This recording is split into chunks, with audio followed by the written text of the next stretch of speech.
When I say I am a Christian, I do not wish to judge. I have no authority. I only know I'm loved.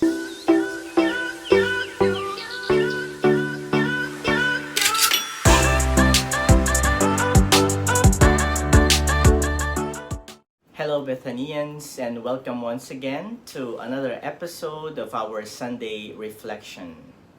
And this Sunday, we celebrate the 27th Sunday in Ordinary Time, Year B. Just an update about our fundraiser for our Ailing priests, Father Jess Pandongon and Father Paeng Delphine. Last week, we have given them a total cash amount of 60,000 pesos. So we have given each of them 30,000 pesos. We have handed the cash to Father Paeng personally when we went to visit him in his residence in Malinaw, Aklan. And as for Father Jess Pandongon, we have sent him the 30,000 via his personal account. So thank you very much for all those who have generously contributed to help our ailing priests. Currently, Father Jess is still in Manila and has just underwent his second session of the chemotherapy. Father Paeng is still in his residence. He's doing his regular dialysis 3 times in a week. So let us continue to pray for them and continue also to pray for our brothers and sisters who may be suffering physically with certain illnesses. May God continue to heal them in their time of sickness. So this Sunday, as we celebrate the 27th Sunday in Ordinary Time, our readings once again will be flashed on the screen.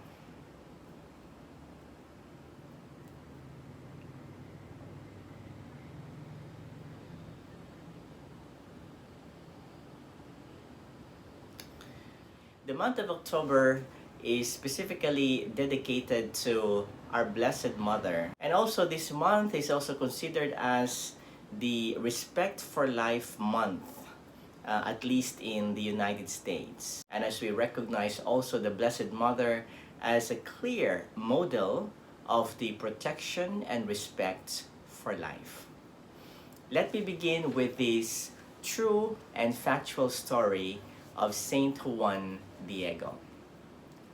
In 1531, when the indigenous peoples of Mexico were subjugated and the practice of human sacrifice was still a recent memory, the Mother of God appeared to Saint Juan Diego as a pregnant native woman, now known as Our Lady of Guadalupe. She sent him with miraculous flowers in his cloak to tell the bishop to build a church where people could receive her son and her loving, tender care. When Saint Juan Diego opened the cloak before the bishop, an image of Our Lady was revealed that remains to this day. And putting on display this beautiful image of Our Lady of Guadalupe in Mexico. The chapel was quickly built, millions embraced Christianity, and the church increased its protection of the indigenous people. By embracing the mission entrusted to him, Saint Juan Diego helped bring Christ's transforming love to cultures gripped by oppression and death. Today, we again see the dignity of human life disregarded. Unborn children are destroyed through abortion, and the ill are encouraged and assisted to take their own lives in euthanasia. As we devote the month of October as Respect for Life month and month dedicated to our Blessed Mother, let us respond accordingly. And for this Sunday, that will be the question we'll try to address and answer. How can we respond to this call to respect and to the protection of life, especially the protection of unborn children in the womb of their mothers? I'd like to present three things this Sunday to respond to that question. Well, the first way in order to do it is by doing our mission to live as children of God.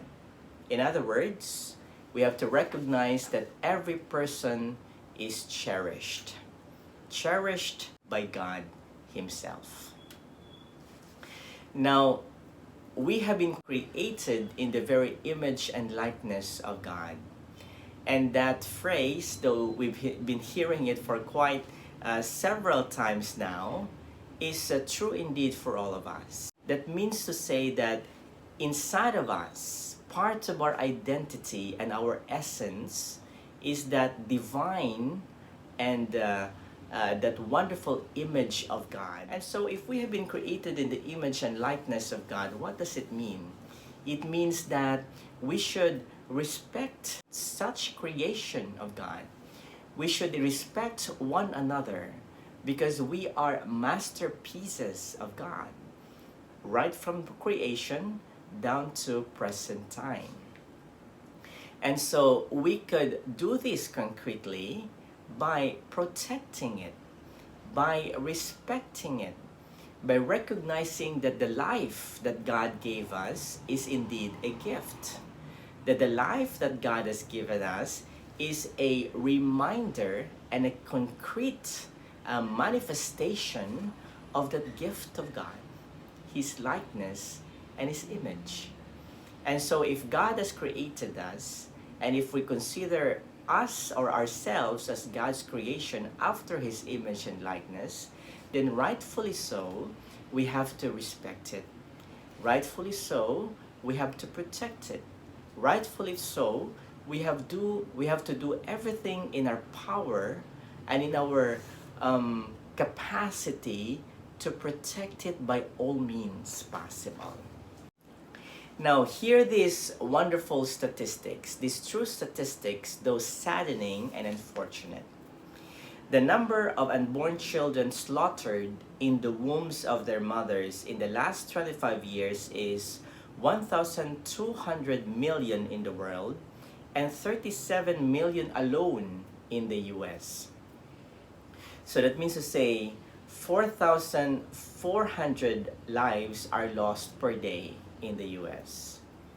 Almost half of women in the US over the age of 40 have undergone an abortion with or without the consent of the baby's father.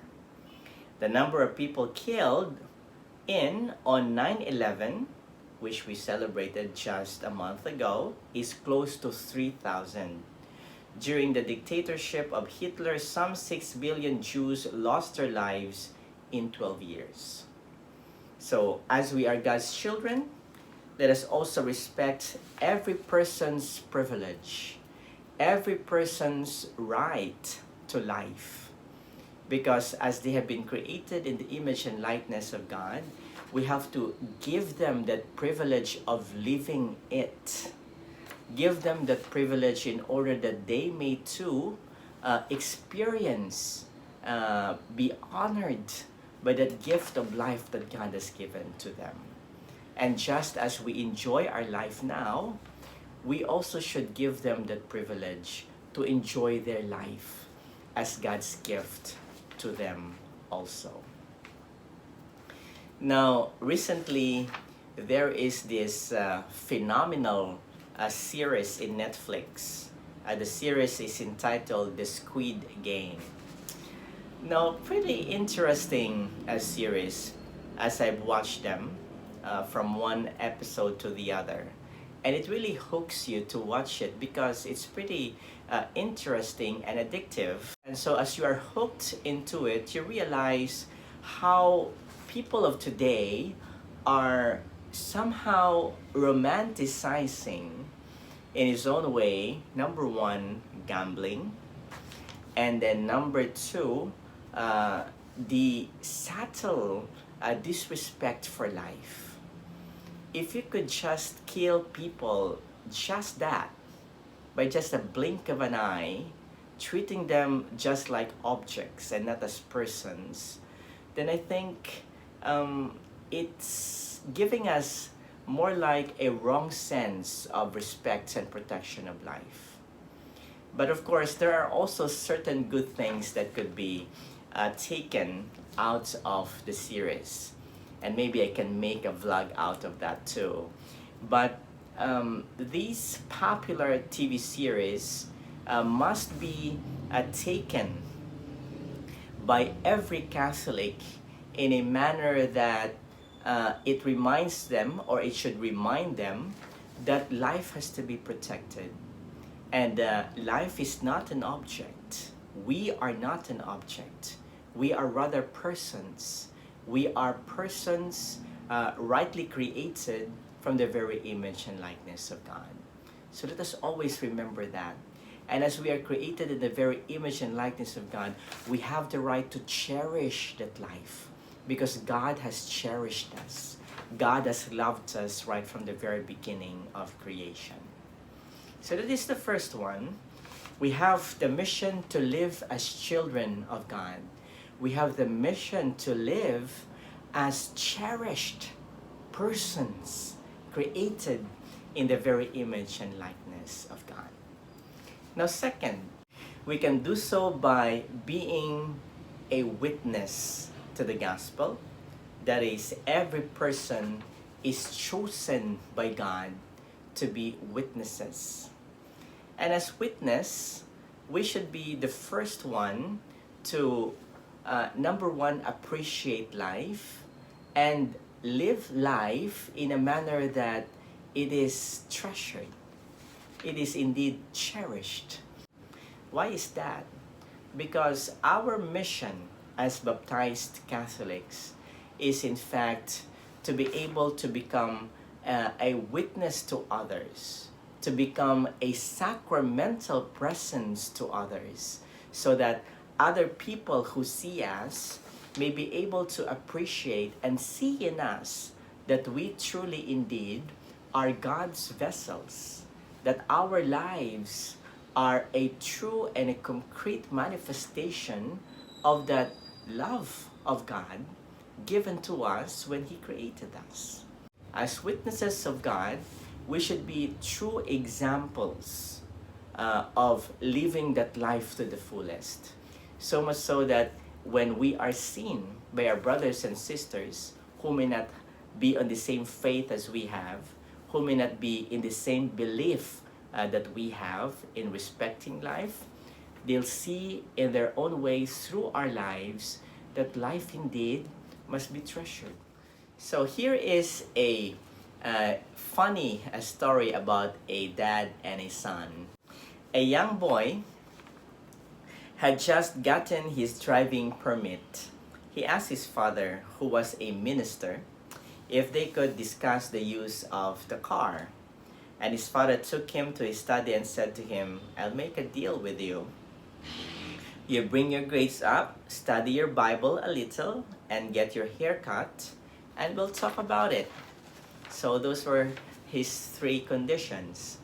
So about after a month, the boy came back and again asked his father if they could discuss the use of the car.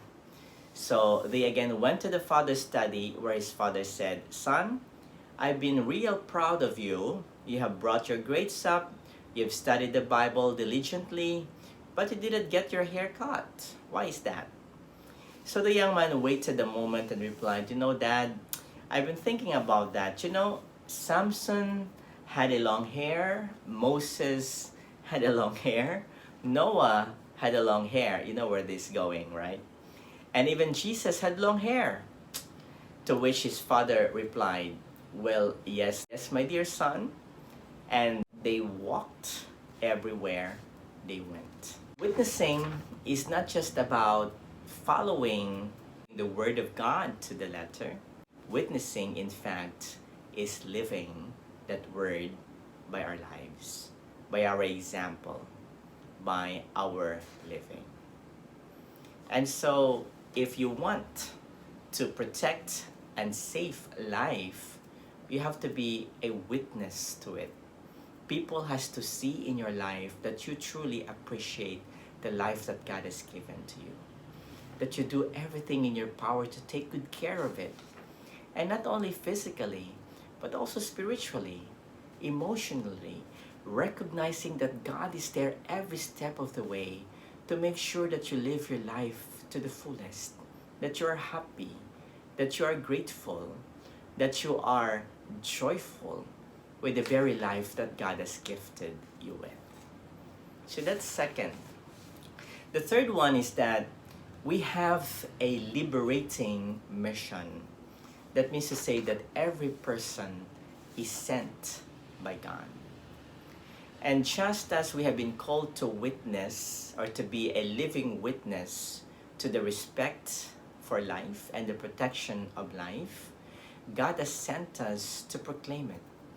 God has sent us to be an example of truly cherishing, protecting, and respecting life to its fullest.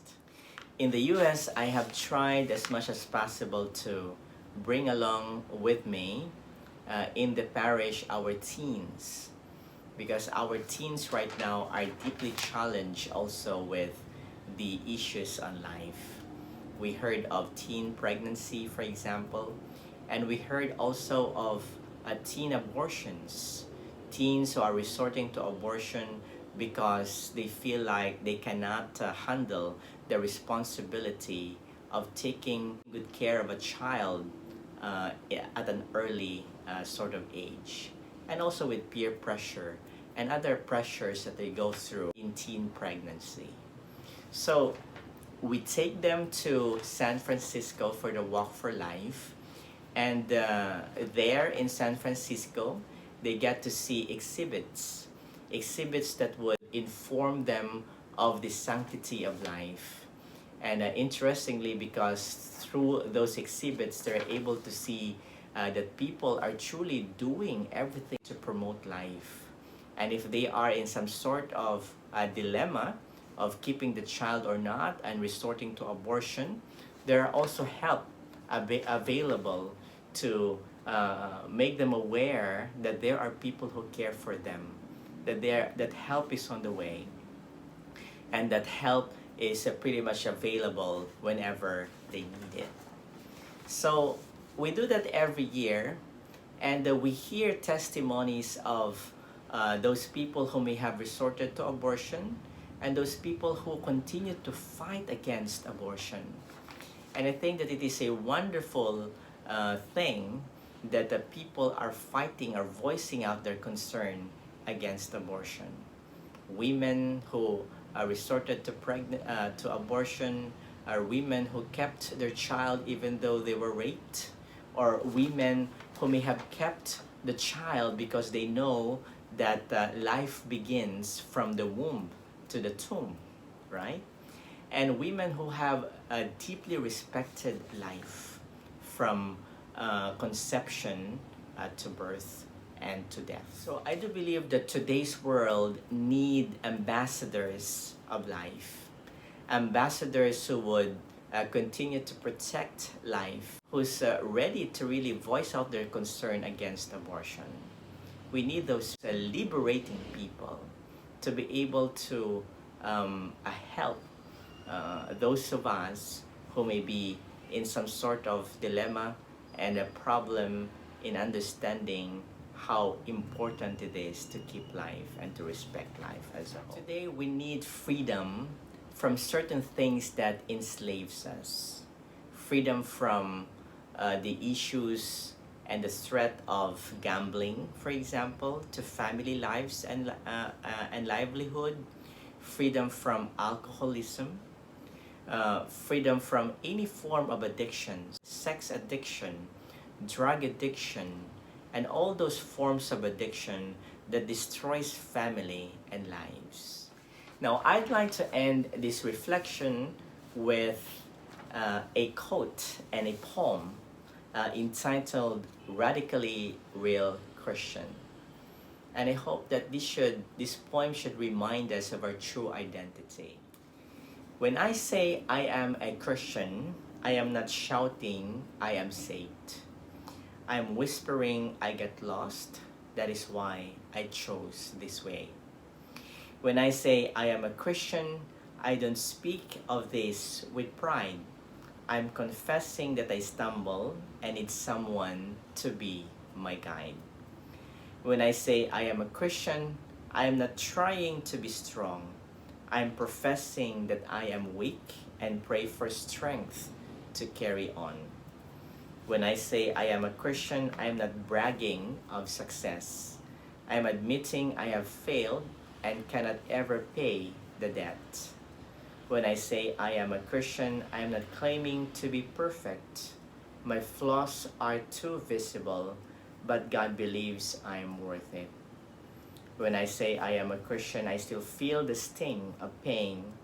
I have my share of heartaches, which is why I seek His name. When I say I am a Christian, I do not wish to judge. I have no authority. I only know I'm loved. Or this Sunday, as we begin a new month, and as we begin the month dedicated to respect for life, as well as to the Blessed Mother, let us all remember why we're here in this world. Because as Catholics called and baptized in the name of the Trinity. So this Sunday, as we begin the month of October, intended for the Blessed Mother and the Respect for Life month, let us remember our duties. Let us remember our mission and our calling as Catholics. When we were baptized, we have been called to be vessels of God. Vessels of God created in His very image and likeness. And so He calls us to fulfill our mission as children of God, as cherished members of the Catholic Church. We have been also called to be witnesses of God, witnesses of the Word, that through our actions, through our lives, people would see that life indeed is cherished and respected.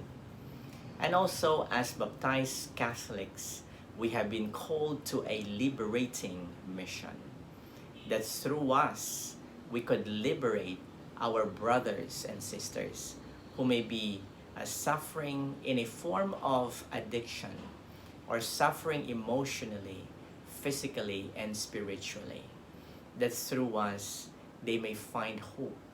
That through us, they may be able to overcome their own sufferings in life. So may the month of October be a reminder that life indeed must be respected, life indeed must be protected, and so let us do everything to respect, to protect life. And to us, most importantly, the intercession of our Blessed Mother, who is a sure model of the protection and the respect for life. God bless us.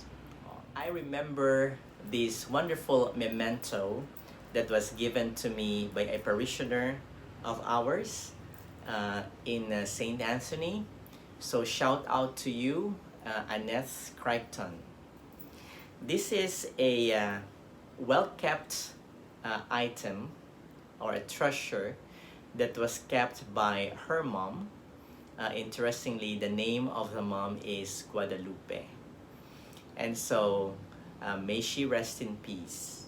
So, this is a bracelet that was given to me. And there is a pendant here. And there are two images. One is the image of Saint Teresa of the Child Jesus, and at the back of it is the image of Our Lady of Guadalupe. But the image of Our Lady of Guadalupe is a concrete image and the most popular and famous image of the pregnant woman or the pregnant mother of Jesus. So the image in fact tells us or would indicate that the woman in the painting, who is the Blessed Mother, is pregnant. Because as you can see, there is a black there is a black girdle that is placed right on top of the belly, which would indicate that the woman is pregnant. So, Our Lady of Guadalupe, as we celebrate the month of Mary and respect for life and protection of life, let us remember Our Lady of Guadalupe.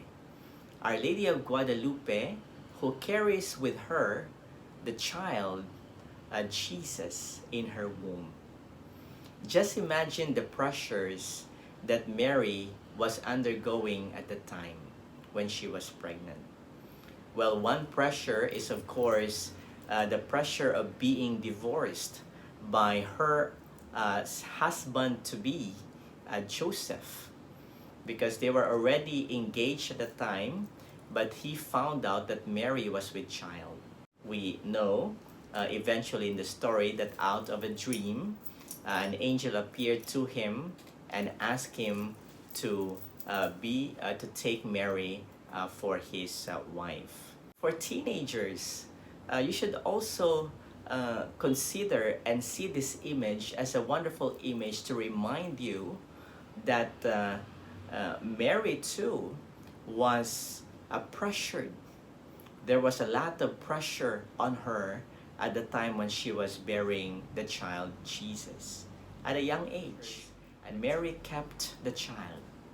Mary did not resort to abortion, but accepted in humility the responsibility of being the mother of God. So may Our Lady of Guadalupe be a wonderful image for us this Sunday, and for the rest of the Sundays, especially for the month of October, as we dedicate it to the Blessed Mother and dedicate it also for respect for life and protection of life. Let us pray for one another. Let us ask the Lord to guide us and to help us, especially if there are pregnant women out there or teen women out there who may be pregnant and are thinking of abortion. May God enlighten your minds, and may the Blessed Mother also intercede for you and keep you in her care. So, till next time, Bethanians, if you have some concerns about respect for life, comment it in the comment section below. Till next time, Bethanians.